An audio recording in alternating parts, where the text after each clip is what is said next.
আমেরিকার যে অদৃশ্য B2 স্পিরিট বম্বার বা F-35 নিয়ে পেন্টাগনের এত অহংকার, সেটা আজ আর অদৃশ্য নেই। বেইজিং এমন এক চাবি ইরানের হাতে তুলে দিয়েছে যা মধ্যপ্রাচ্যের পুরো যুদ্ধের ম্যাপটাই বদলে দিয়েছে। ওয়াশিংটন ডিসিতে এখন আতঙ্কের একটাই কারণ, ইরানের আকাশ আর আমেরিকার জন্য সেফ জোন নয়, বরং একটা মরণ ফাঁদ। এতদিন আমরা জানতাম আমেরিকার কাছে এমন প্রযুক্তি আছে যা কেউ দেখতে পায় না, র্যাডারে ধরা পড়ে না।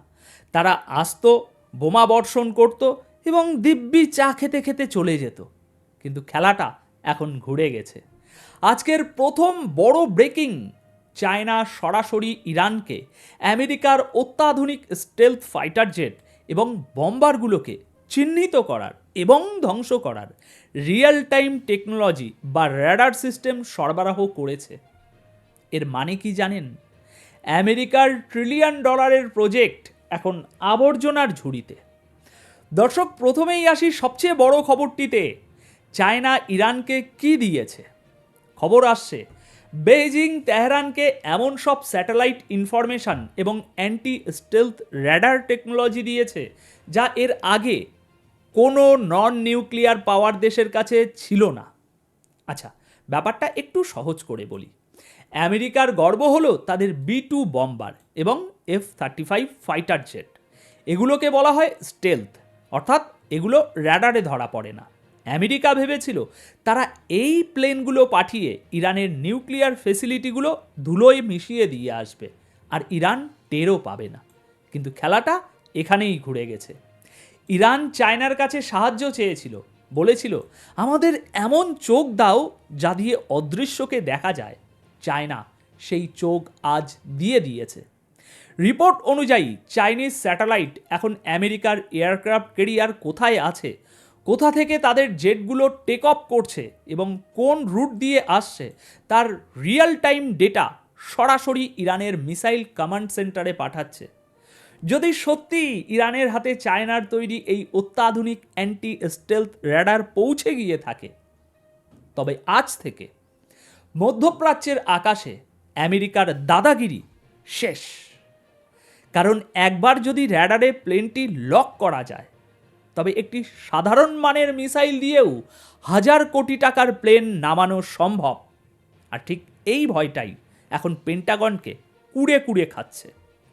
এখন প্রশ্ন হলো, এত বড় থ্রেট থাকার পরেও আমেরিকা কেন চুপ?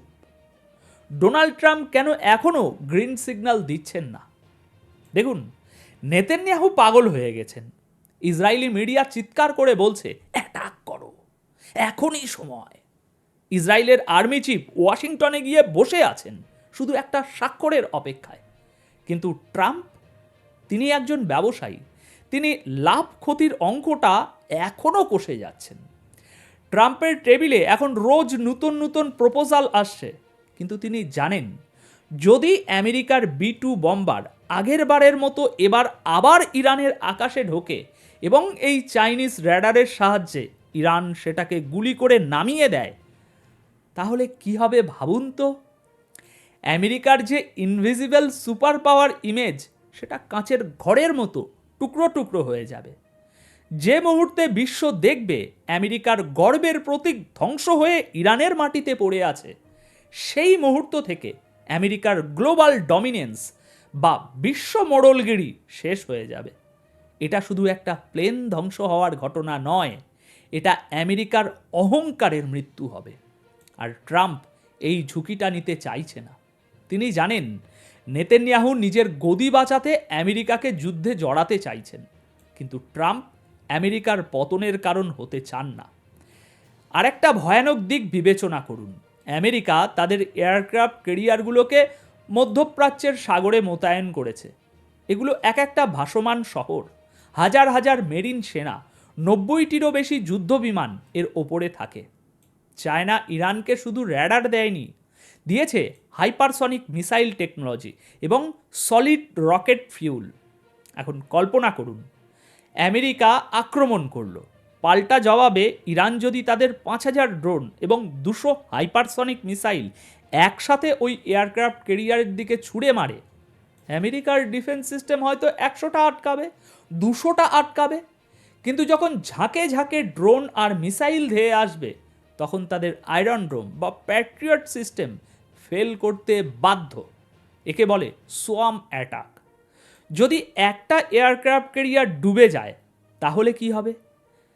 এক, হাজার হাজার আমেরিকান সৈন্যের মৃত্যু হবে, যা আমেরিকা ভিয়েতনাম যুদ্ধের পর আর দেখেনি।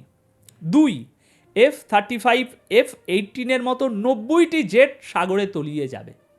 3, প্রায় $20 বিলিয়ন ক্ষতি হবে এক নিমেষে। কিন্তু সিরিয়াসলি বলুন তো, ক্ষতিটা কি শুধু $20 বিলিয়ন?